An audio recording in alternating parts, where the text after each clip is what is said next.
Eu fui parado numa blitz da PRF, ali na BR-381, perto de Extrema.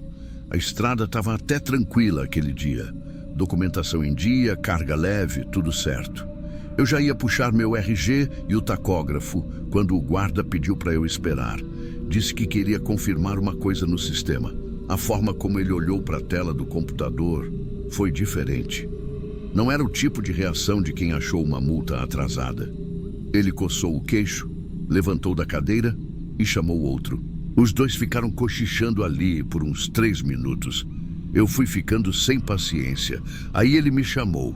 Disse assim, do jeito mais atravessado que eu já escutei: "O senhor confirma seu nome completo e CPF para mim mais uma vez?" Falei. Ele só balançou a cabeça com a cara meio tensa. "É que, de acordo com o sistema aqui, o senhor foi declarado falecido.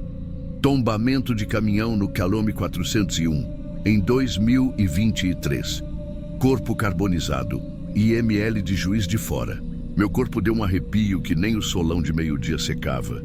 Eu ri, né? Ri na hora, mas foi um riso estranho, mais de nervoso que de outra coisa. Falei: "E eu tô falando com o senhor como, então?" Ele não achou graça. Abriu o laudo ali na tela e girou para mim ver. E ali estava meu nome, meu número de documento, minha data de nascimento, a digital conferida, a empresa que teria me contratado, que eu nunca ouvi falar, até uma foto da vítima, queimada. Impossível reconhecer o rosto, mas o corpo, meu tamanho, o uniforme, parecia. Eu juro por tudo que é mais sagrado. Eu nunca me envolvi em nenhum acidente ali, nem em lugar nenhum. E nunca ouvi falar dessa empresa. Nunca passei por esse tal Calome 401. Na verdade, naquele mês eu estava rodando para o Espírito Santo. Tenho até comprovante de carga. O guarda disse que devia ser erro no sistema, que era melhor eu ir atrás disso em Belo Horizonte. Só que desde aquele dia, minha vida virou um desmanche. Fui até o DPT. Sabe o que me disseram? Que o sistema era confiável, que se está lá registrado com o digital batendo, então... É isso mesmo. Falei que era absurdo. Mostrei documento, vídeo, nota fiscal... Mas ninguém olhava na minha cara por mais de 10 segundos. Um chegou a dizer: "Às vezes acontece de ter duplicidade, mas nesse caso, o senhor devia consultar um advogado." Advogado? Para provar que estou vivo? E não parou por aí. Tentei renovar meu seguro. Recusado. Pessoa falecida. Fui cadastrar numa nova transportadora. CPF inválido, consta como falecido em base nacional. E começou um inferno digital. Redes bloqueadas, aplicativos de banco pedindo atualização que não aceita, contrato de aluguel travado. Pior, começaram a chegar mensagens, primeiro por SMS, depois por WhatsApp. Tudo de funerária. Sua chegada está prevista. Confirme sua localização para ativar o plano. Seja bem-vindo ao descanso eterno. Sua proteção está ativa. Nome da empresa, endereço real. CNPJ ativo. Eu liguei para um desses números. Quem atendeu parecia que já sabia meu nome. Perguntei como conseguiram meus dados. Desligaram na hora. Foi aí que bateu o medo. Um medo que não é de espírito, não. É de alguém mexendo nos bastidores da minha vida. É como se tivessem decidido me enterrar, sem precisar me tocar. Eu tentei voltar ao normal. Voltar para a estrada. Rodar como sempre rodei. Mas a cada posto que paro, parece que tem alguém me olhando diferente. Teve um frentista que falou: "Ué, você de novo? Pensei que tinha morrido." E ele jurava que me viu sair numa maca coberta. Mesmo rosto, mesma camiseta. Desde então, eu ando anotando tudo. Data, horário, lugar, nome de quem falou. Mas mesmo assim, sinto que já foi. Já me apagaram de onde importa. Eu tô gravando esse áudio aqui não é para pedir ajuda. É para deixar um registro. Porque do jeito que as coisas estão indo, vai ser a única prova que sobrou de que eu ainda tô aqui. Teve uma noite parado num pátio em Igarapé que eu acordei com o celular vibrando. 3 da manhã. Era um número sem nome. Quando atendi, não falou ninguém. Só um som. Tipo aqueles alto-falantes de velório, sabe? Música lenta, som abafado, como se fosse de uma sala vazia. Desliguei na hora, mas deu tempo de ouvir uma voz, bem fraca, só uma frase: sua vaga tá garantida. Eu comecei a me questionar. Se não é erro, se não é golpe, então o que é? Quem que tem esse poder de apagar alguém assim? De colocar teu nome num laudo oficial? De fechar teus acessos, trancar tua vida e ainda mandar flores de funerária? Porque sim, teve isso também. Um envelope no para-brisa, sem remetente. Um cartão simples, só com meu nome, completo. E a frase: estamos prontos quando o senhor estiver. Eu comecei a andar com o farol alto mesmo de dia, a verificar placa de carro parado, a dormir com chave de roda perto, porque não é medo do além, não. É de gente que talvez esteja ganhando alguma coisa com isso. Sabe o que me deixa mais travado? A tal empresa que consta no laudo. Eu procurei. Existe mesmo. Fui até o endereço que estava nos documentos. Portão fechado, sem placa, mas tem movimento lá dentro. Perguntei para o comércio ao lado. Ninguém fala nada. Um até respondeu: esses aí, melhor não mexer. Desde então, cada viagem minha parece teste. Tipo assim, será que volto?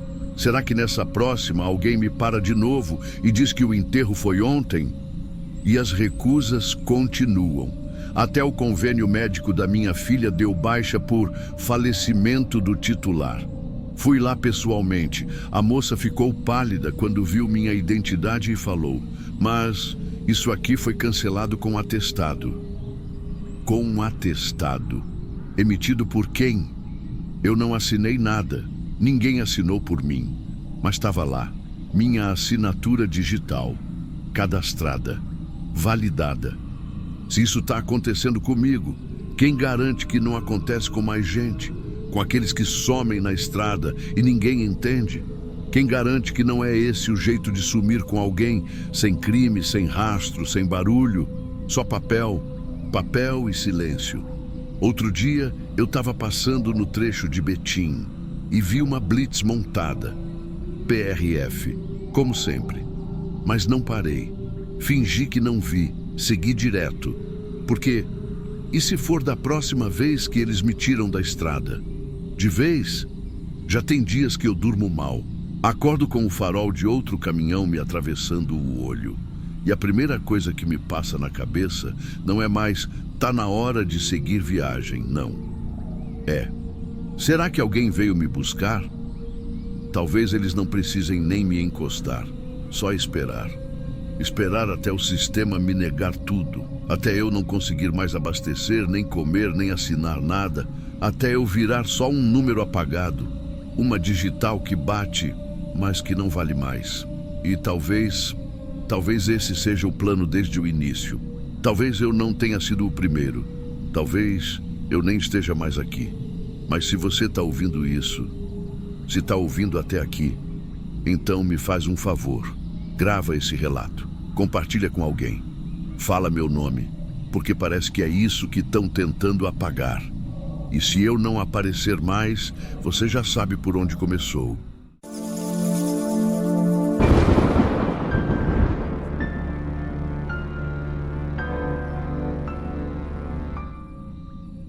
Eu estava parado agora há pouco, farol desligado, rádio mudo, e mesmo assim, parecia que tinha alguém aqui dentro comigo. Não sei como explicar o que está acontecendo sem parecer que eu estou ficando ruim da cabeça. Mas eu vou tentar. Até porque, se tiver mais alguém passando por isso, talvez escutar o que eu vi ajude a perceber que não é só ele.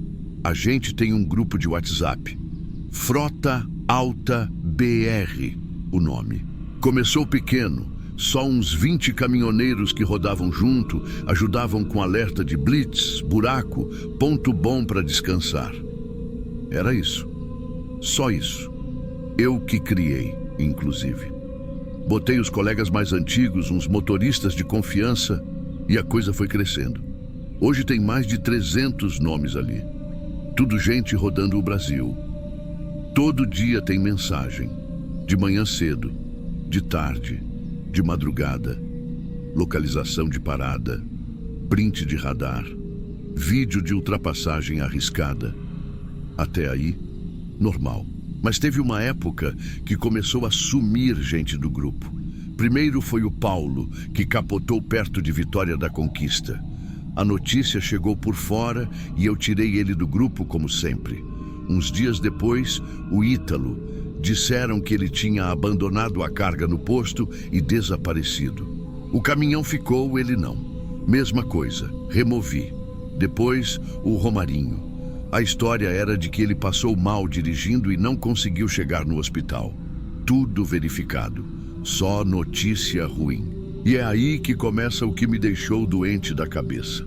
3 dias depois que o Romarinho partiu, eu recebi uma mensagem direta dele. Não foi no grupo, foi no meu privado. Só um print. Um print da estrada BR-0C70, exatamente onde eu estava passando naquele momento. Mesmo céu nublado, mesmo caminhão atolado no acostamento. E o nome da imagem era Cheguei. Eu gelei. Parei o caminhão. Fiquei olhando para a tela, esperando alguém dizer que era trote, que era vírus, que era montagem. Só que o número era o mesmo de sempre. O número do Romarinho. E o ícone do WhatsApp mostrava que ele estava online. Eu abri o chat, estava vazio. Nada antes, nada depois. Só aquele print. No outro dia, foi o Paulo. Mensagem de áudio, 8 segundos. Voz baixa, embargada, como se ele tivesse com dificuldade para falar. A única coisa que deu para entender foi: tô sem tempo. A localização que veio junto era num ponto de serra que tinha sido interditado desde 2020, mas mostrava o círculo azul, tempo real. A partir dali, tudo desandou. Começaram a chegar prints de câmera traseira, tipo aquelas de ré, mas sempre com o foco desfocado. Algumas fotos mostravam os retrovisores em movimento, mesmo sem ninguém dentro. E o mais estranho, todos os arquivos vinham renomeados, como se fossem mensagens automáticas. Coisa tipo: não consegui sair, ela tá aqui ainda, não apague. Teve um dia que o grupo ficou em silêncio absoluto. Ninguém falou nada. Silêncio total por quase 20 horas. Eu achei estranho, mas deixei pra lá. De madrugada, recebi outra notificação. Era uma chamada de vídeo, do número do Ítalo. A tela piscou, mas não atendi. Fiquei só olhando o nome ali. Ítalo está chamando... A ligação caiu sozinha. Quando fui conferir o número, o WhatsApp dizia: usuário inativo. Eu comecei a apagar as conversas, saí do grupo, bloqueei os contatos, tentei mudar de chip, de aparelho, mas os prints continuam vindo. Não tem mais grupo nenhum, só que as mensagens continuam. Chegam como se fossem imagens salvas direto no celular, sem origem, sem remetente, só o arquivo. Hoje mesmo chegou uma foto da parte de trás do meu caminhão, como se tivesse sido tirada agora há pouco. Só que eu tô sozinho. A imagem que chegou hoje foi a pior. Não era só o meu caminhão, era a minha cabine, do jeito que tá agora. As garrafinhas d'água do lado, o chinelo virado, o volante com a toalhinha azul, tudo igual. Só que tinha uma coisa fora do lugar. Um vulto escuro, onde era para ser o banco do passageiro. Parecia alguém sentado, mas sem forma. Só escuro, como se tivesse sido borrado de propósito. E o nome do arquivo era Voltei para Terminar. Eu fiquei sem respirar por uns segundos. Não é força de expressão, não. Eu segurei mesmo o ar, olhando para a tela do celular, como se ela pudesse me dar alguma resposta. Mas o que você faz quando a própria tela mente? Quando você já trocou o número, já apagou tudo e ainda assim aquilo continua vindo? Eu comecei a me perguntar se eu era o único, se mais alguém do grupo antigo estava recebendo também. Tentei achar os contatos que ainda restavam, só que parece que sumiram. Apagaram os próprios números, sei lá, nem a foto de perfil aparece mais. A última vez que tentei falar com o Gustavo, o app só mostrava erro ao enviar mensagem. E foi então que eu percebi uma coisa que me arrepiou até o osso. Os nomes dos contatos apagados estavam voltando. Sabe quando você salva o número com apelido, tipo Paulão SP? Eles tinham sumido, né? Só que do nada começaram a reaparecer na agenda. Mas com nomes diferentes, esquisitos. Um tava como Resto BR 101, outro era Sem Eixo. E um que me travou o estômago veio escrito: Te vi no retrovisor. Aí, já era. Passei 3 dias rodando com o espelhinho interno virado para cima. O caminhão virou só um lugar para evitar o sono. A cada parada, a cada estalo no plástico da cabine, eu acordava suando. Porque sempre parecia que tinha algo ali comigo. Não barulho, não vulto, mas a sensação de que o sinal do grupo ainda estava ligado. Mesmo sem o grupo existir. Eu até fui numa assistência. Falei que queria formatar tudo, apagar o sistema. O cara olhou, mexeu, disse que meu celular nem devia estar funcionando mais. Tava com a memória zerada, como se não tivesse app nenhum. Mas tava. Eu mostrava para ele a galeria e ele dizia que não tinha nada. Isso aí tá só na sua cabeça, patrão, ele falou. Mas eu via. Tava ali. As imagens agora não vêm mais como notificações. Elas aparecem direto no rolo da câmera, tipo se eu tivesse tirado a foto. Mas eu não tiro. Eu nunca tiraria foto de mim mesmo dormindo. Muito menos com alguém atrás de mim. Essa semana chegou uma nova. Nome do arquivo: É a sua vez de avisar. Só isso. E junto, a mesma paisagem do grupo antigo. Uma estrada no meio do cerrado, a placa tombada, os pneus marcando o barro, mas com um detalhe a mais. Um celular jogado no chão, com a tela mostrando a conversa aberta comigo. Eu não sei se isso está tentando me envolver, ou se está tentando me avisar. Mas tem uma coisa que eu tenho certeza agora. Tem uma parte do sinal que não desliga, mesmo depois que o caminhão para, mesmo depois que a pessoa não volta mais. E esse sinal está encontrando jeito de continuar. Se você também está em algum grupo desses e um número antigo mandar algo, não responde, não salva, não compartilha. Porque pode ser que, quando você menos esperar, seja você mandando print para alguém. E nem vai saber.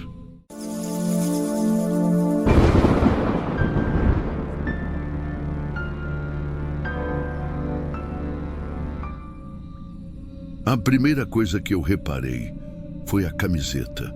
Estava jogada no chão, quase encostada no pneu dianteiro do caminhão virado, e parecia que alguém tinha acabado de tirar e deixar ali. Mas não foi tirada. Aquilo era tudo que tinha sobrado visível do rapaz que não resistiu naquele acidente. Isso foi na BR-364, já mais para o lado de Rondônia, depois de Vista Alegre do Abunã. Um trecho meio esquecido, sabe? Árido, meio apertado de mata, com uns buracos fundando. Eu tinha saído de Porto Velho bem cedo e estava indo devagar porque meu eixo de trás estava esquentando. Parei para olhar e vi, lá na frente, o engarrafamento parado e um clarão meio estranho. Luzes de celular, uns carros no acostamento, clima ruim no ar. Quando passei do trecho e vi o caminhão tombado, não pensei 2 vezes e parei também. Desci só para ver se precisava avisar algo para a PRF, mas o pessoal já estava ligando. O socorro demorou a chegar e nesse tempo eu vi. O motorista, jovem, já tinha sido retirado do meio das ferragens por uns colegas que chegaram antes. O que restava dele estava coberto por lona, como eu disse. Mas a imagem que ficou marcada em mim, o que grudou na minha cabeça, foi a da camiseta. Era uma camiseta branca com uma estampa azul no centro, tipo desenho de boneco feito por criança. Um desenho torto até, de criança com cabelo espetado, parece. Rasgada no ombro, suja de terra. E ali, estática, quase como se fosse parte do chão. Mas não era. Eu senti que não era. Aquilo era um tipo de ponto final. Não sei porquê, mas aquela camiseta me incomodou de um jeito estranho. Não tinha sangue nem nada escancarado, mas era a imagem dela que não queria sair da minha cabeça. Subi no caminhão e segui viagem, ainda com o cheiro da estrada quente misturado ao cheiro de poeira e óleo queimado. Dormi mal naquele dia. De vez em quando voltava a imagem da camiseta na minha mente, como se ela tivesse ficado ali para mim. 4 dias depois, no retorno, passei de novo pelo mesmo ponto, dessa vez sem engarrafamento, vazio. Mas quando olhei para o acostamento, vi a cena mais simples e mais pesada que alguém pode ver. Os parentes dele fincando uma cruz no lugar. Não sei explicar o que me doeu mais. Se foi ver a cruz entrando no chão duro com aquela madeira improvisada, ou se foi ver que entre os parentes tinha um menino de uns 7 anos parado ali do lado, usando a mesma camiseta. Não parecida, a mesma. O rasgo no ombro estava lá, a mancha de terra seca ainda no mesmo lugar, como se ninguém tivesse nem lavado. Aquilo me arrepiou inteiro. Tentei me convencer que era coincidência, que eles tinham várias da mesma, ou que alguém pegou aquela do acidente e entregou à família por algum motivo. Mas mesmo tentando dar lógica, eu sentia algo travado dentro. A camiseta não devia estar ali. Não de novo. Segui viagem com aquilo travado na garganta. Cheguei até a pensar em comentar com outro colega na próxima parada, mas... Sabe quando tu sente que vão rir de ti? Que vão achar que tu tá forçando, vendo coisa? Aí calei. 2 semanas depois, já voltando para aquele trecho de novo. Meio de madrugada. Tava num ritmo bom, a estrada livre, clima úmido, escuro. Sabe aquela parte da BR onde parece que o breu é mais grosso que o normal? Entre Abunã e Extrema. Tudo sem luz, só a faixa da frente do caminhão para guiar. Foi quando eu olhei para o lado, no exato ponto onde a cruz tinha sido colocada, e senti um gelo passar por dentro de mim. A cruz não estava mais lá. Sumiu. Nada. Nem um toco, nem a base, nem flor murcha, nem sinal de vela apagada. Era como se nunca tivessem estado ali. E no lugar tinha uma criança sentada no acostamento, imóvel, pernas dobradas, olhar reto para o chão. E, sim, ela estava usando a mesma camiseta. Não vou mentir, eu travei. O pé foi para o freio, mas a mão não foi para a maçaneta. Fiquei dentro da cabine olhando de canto. Aquela imagem me deu um tipo de arrepio que não é só de medo. É de estranhamento. De saber que tu tá vendo algo que não devia estar ali. Tentei acionar a buzina, dar sinal, piscar farol. A criança não reagiu. Nada. Era como se nem me visse, ou pior, como se soubesse que eu vi, e aquilo era suficiente. Segui viagem, travei o rádio, travei tudo. Fiquei com a sensação de que tinha alguma coisa no retrovisor o resto da noite, mas não tive coragem de olhar. Cheguei em Rio Branco com o psicológico cansado. Fui descarregar no pátio de sempre, já de dia suado, com a cabeça a 1000. Pensei que depois de dormir ia esquecer. Mas na hora em que parei o caminhão, joguei a toalha no banco e comecei a andar pelo pátio. Vi algo correndo entre os caminhões, descalça, pequena, rosto reto, sem expressão. A mesma camiseta.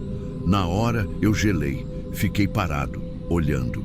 O sol já estava forte, a movimentação no pátio começando. Gente descarregando, uns lavando o carro, outros tomando café ali na conveniência. Mas ninguém olhava. Ninguém parecia ver o que eu estava vendo. A criança atravessou devagar entre os caminhões, sumindo e aparecendo de novo entre os eixos, até parar perto de uma carreta-baú com a lona rasgada. Ficou ali, de cócoras. E não era só a camiseta, era o mesmo tamanho, mesmo cabelo, mesma postura, mesma ausência de tudo no rosto. Aquela ausência que incomoda mais do que choro ou grito. Eu me aproximei. Não sei nem porquê. Acho que foi para confirmar que não era minha cabeça, que era alguém mesmo. Mas quando virei o corredor entre os caminhões e olhei para o lugar onde ela estava, não tinha mais nada. Sumiu como se tivesse sido parte do calor do asfalto. Nem marca de pé, nem barulho de passo. Fiquei parado ali por uns segundos, com o coração batendo alto, a garganta seca e um tipo de silêncio que te deixa mais tonto do que o próprio susto.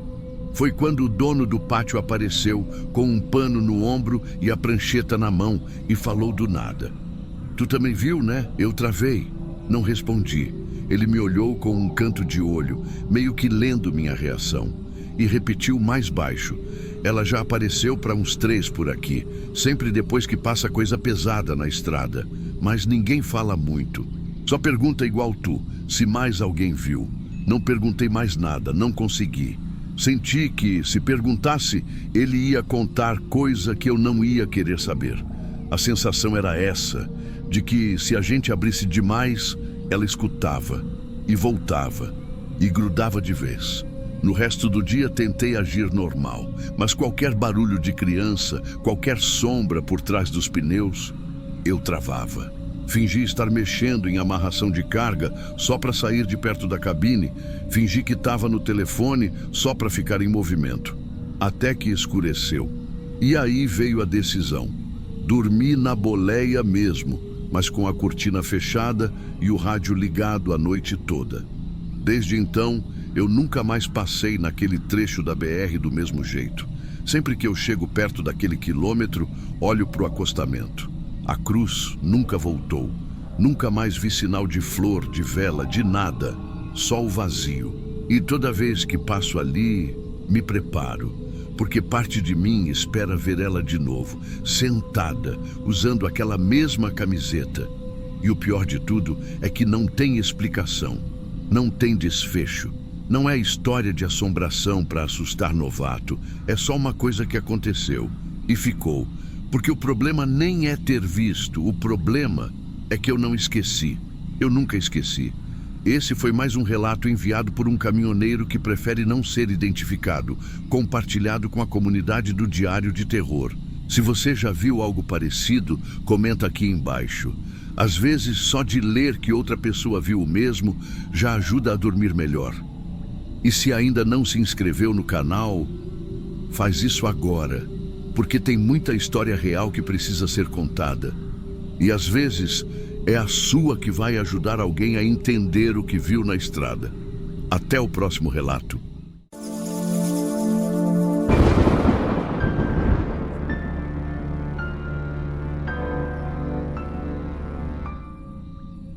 Eu estava numa lanchonete de posto, almoçando devagar, quando ouvi um cara na mesa ao lado perguntar: "Você viu o bicho ontem?" Ninguém respondeu de primeira, mas o silêncio foi diferente. Aquele silêncio que congela garfada no meio do caminho. O outro caminhoneiro olhou por cima do prato e falou baixo: "Vi, parado entre as bombas, igual da outra vez." Foi aí que o nome voltou. O cão. O tal que dizem que aparece pouco antes de alguém não voltar mais para casa. Eu achava que era só conversa de beira de estrada. E talvez fosse mesmo, até o dia que eu vi ele com meus próprios olhos. E aí não teve mais como achar que era só história. Eu rodo muito por Tocantins, Goiás, às vezes Mato Grosso. Quem vive de estrada aprende a respeitar os sinais. E mesmo assim eu ignorei. O bicho apareceu para mim pela primeira vez, numa madrugada abafada, num posto velho entre Alvorada e Gurupi. Era 1 da manhã, eu estava encostado para dormir um pouco. Nem cheguei a apagar. Só sentei na beira da cama da cabine para tirar o coturno e vi ele parado no canto do pátio. Não estava mexendo o rabo, não estava deitado, nem latindo. Só ali, de pé, no escuro. Dava para ver porque a luz da guarita pegava nele de lado. Era um vira-lata comum, amarelo queimado, mas os olhos não tinha. Ou melhor, eram tampados, tipo pele, como se nunca tivessem aberto. Senti um desconforto que não tem nome. Não era medo direto, mas era como se algo tivesse errado com a lógica. Aquela imagem não fazia sentido. Um cachorro com os olhos tampados, de pé, olhando para frente como se enxergasse tudo. E parado, muito parado. Fiquei encarando por alguns segundos. Pisquei. Ele ainda estava lá. Abaixei a cabeça, respirei fundo e pensei: não vou alimentar essas bobagens. 3 dias depois, na descida de Miracema, um dos meninos que estavam ajudando a carga, o Juninho, caiu da boleia. Foi horrível. A gente estava a menos de 40 por hora, ele tinha pulado só para ajeitar a lona e escorregou na lateral molhada. Não teve o que fazer, caiu mal, bateu feio e não resistiu. A família veio buscar, foi tudo muito triste. E aí me veio o estalo. Na noite em que eu parei naquele posto, o Juninho estava comigo, dormindo no outro banco. Na semana seguinte, quando contei sobre o cachorro pro Tonhão, ele largou a bomba. Você viu o cão sem olho? Aquele que aparece quando vai morrer alguém? Eu juro por tudo, meu estômago virou na hora. Porque antes disso, eu nunca tinha feito essa ligação. Nunca tinha associado o cachorro à tragédia. Só que depois que o Tonhão falou, tudo começou a se encaixar. E o pior, ele contou que viu o mesmo bicho antes de tombar o caminhão dele, 2 meses atrás. Desde então, tomei uma decisão que não quebro por nada. Se eu vejo o bicho, eu paro. Não pergunto, não insisto, paro por 24 horas. Mesmo se perder carga, horário, bônus, o que for. A estrada não perdoa quem desafia aviso. E por um tempo, funcionou. Eu via o bicho, parava, ele sumia, vida seguia. Mas de uns tempos pra cá tem acontecido um negócio que eu não consigo explicar. E é por isso que resolvi mandar esse relato para vocês. O cão tem aparecido com mais frequência. E pior, ele não tá mais só nos postos. Teve uma vez que eu parei para abastecer num pátio pequeno, só para banheiro e diesel, ali depois de Araguaína. E ele estava atrás do caminhão, no retrovisor. E outra, mais recente, ele apareceu dentro de um pátio fechado, onde só caminhão com cadastro entra. Não tinha como aquele bicho ter entrado. Não tinha buraco, portão aberto, nada. Mas ele estava lá, parado, no mesmo canto da luz fraca, de frente para o caminhão. E eu não consigo mais fingir que não vejo. Na última viagem, eu estava voltando vazio de Palmas. Já tinha passado a parte ruim da rota. Faltava só o trecho final até o galpão em Porangatu. A noite estava limpa, céu aberto, pista tranquila. E mesmo assim, alguma coisa me deixou com o volante mais firme que o normal. Sabe quando a estrada tá boa demais, mas você sente que tem alguma coisa errada? Que o silêncio parece alerta?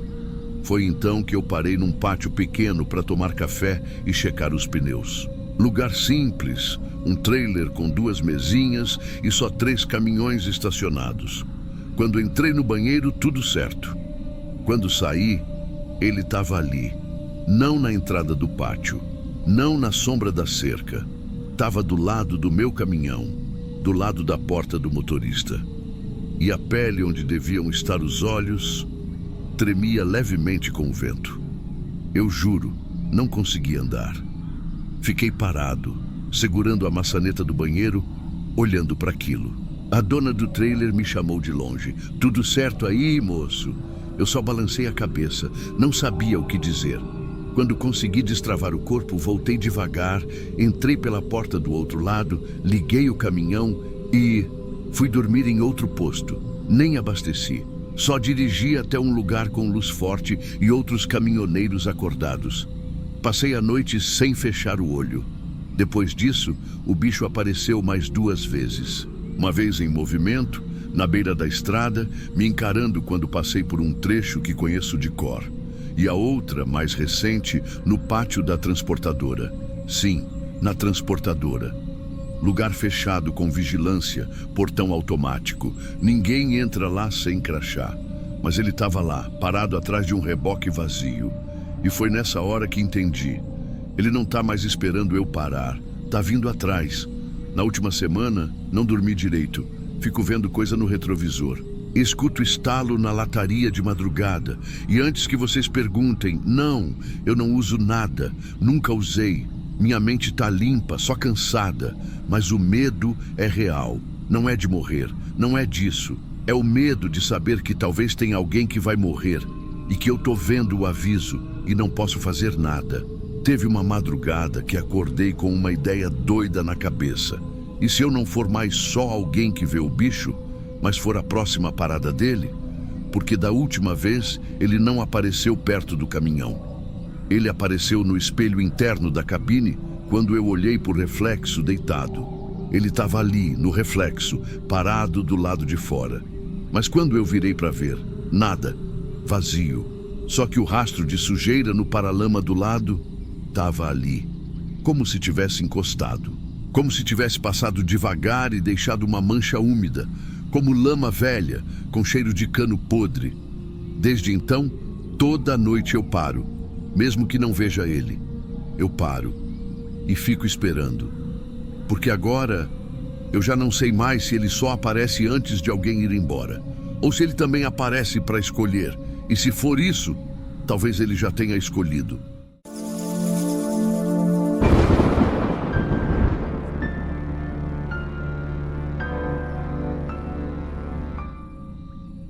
Eu estava encostado numa sombra, ali perto de Canudos, sertão da Bahia, esperando o sol baixar para pegar a estrada de novo.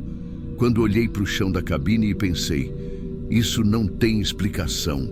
Secura do lado de fora, poeira voando, calor de rachar pneu, e o chão do meu caminhão molhado, de novo, mas não era suor meu, nem condensação de ar, nem água de garrafinha virada.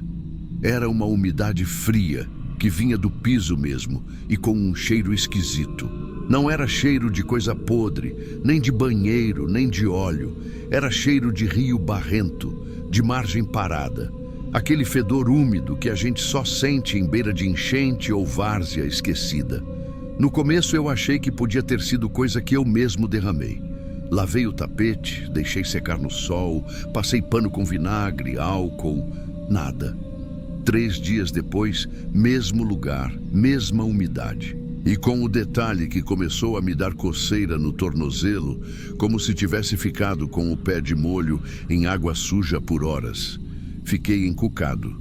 Tirei tudo da boleia, conferi se tinha algum buraco vindo de fora, infiltração da parede da caixa de roda, vazamento de sistema de refrigeração. Nada. A lataria estava seca por baixo, nem umedecida, era só por dentro, só naquele canto do chão. E começou de leve, sabe? Depois foi piorando. Teve uma noite, isso já no Piauí, que eu acordei com o calcanhar frio. Achei que era vento, luz apagada, motor desligado. Só que quando eu acendi a lanterna, o tapete estava encharcado. Não era água doce, tinha cor de brejo, marrom, grossa, com um fiapo de folha grudado. O tipo de coisa que você vê escorrendo de um tronco morto. E mesmo assim, eu ainda tentei racionalizar. Vai ver, tinha passado por alguma enchente antiga e o caminhão ficou contaminado, pensei. Mas eu comprei esse bruto zero. E acredite, ele nunca encostou pneu em enchente. Me deu um estalo. Será que o sistema de ar-condicionado estava vazando? Levei para ver. O mecânico levantou o banco, desmontou o tapete todo, abriu a base da boleia. E aí veio o que me deixou com aquilo preso no peito até hoje. Tinha lama, não sujeira comum, lama mesmo, fresca, cheia de folha podre grudada, como se alguém tivesse enfiado um monte de terra de mangue ali por baixo e depois calçado de novo o tapete. Mas a cabine é selada, lacrada de fábrica, não tem entrada ali, não tem por onde isso ter entrado. O cara olhou para mim e disse, seu caminhão foi afundado onde, amigo? E eu não sou de brincar com coisa séria. Respondi, nunca passou nem por chuva forte. O mecânico ficou sem falar. Só empurrou o tapete de lado e apontou com a chave de fenda. Então explica isso aqui. Era um pedaço de folha enrolada no ferrugem, molhada. E o curioso, era de Vitória Régia, coisa que nem existe naquele trecho. Eu saí dali com a cabeça quente. E naquela mesma noite, parado num posto em Ibotirama, acordei de novo com o tornozelo úmido. Mas dessa vez, estava com marca. 2 manchas vermelhas, como dedos de alguém que tivesse apertado meu tornozelo. Como quem puxa devagar. E aí, irmão, aí eu parei de procurar explicação lógica. Depois daquela noite em Ibotirama, Eu tomei uma decisão besta, mas que parecia lógica na hora. Comprei uma lona grossa e forrei o chão da boleia inteira. Amarrei com fita isolante nas bordas e dormi com o pé em cima de um cobertor dobrado. Primeira noite, funcionou.